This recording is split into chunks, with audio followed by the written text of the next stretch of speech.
In the following report, we will shed light on the suffering of Syrian prisoners of war in Israeli jails in the occupied Golan Heights.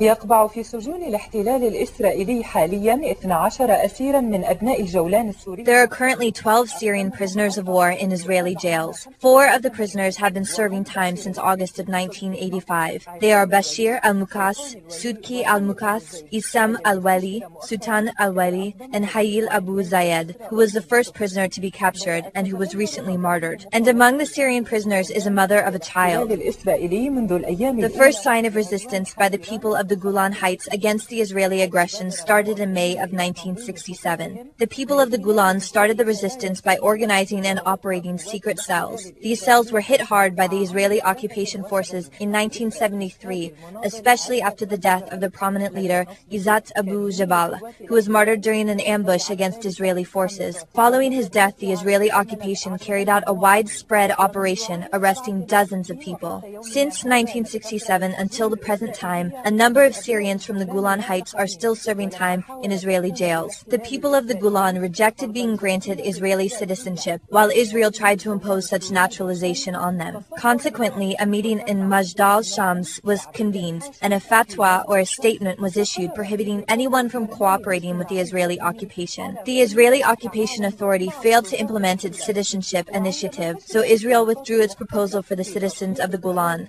This was the first political victory for the national resistance. During this period of turmoil, dozens of citizens from Golan Heights were taken into custody by the Israel occupation forces. The Golan prisoners are housed in a number of Israeli jails, namely Shata, Nafa, Ramla, Hatharin, and Talmud. The prisoners are suffering a great deal of pain due to the poor conditions in these jails. Such unhealthy conditions are stemming in part from psychological diseases and from their injuries sustained from mine explosions as they were executing military operations against the Israeli occupation. وبعضها الآخر بسبب عمليات التعذيب التي تعرضوا لها and in part due to torture by the Israeli soldiers during interrogations, which may result in a possible loss of their eyesight, or they may become completely paralyzed. أو بالإعاقة الدائمة والشلل.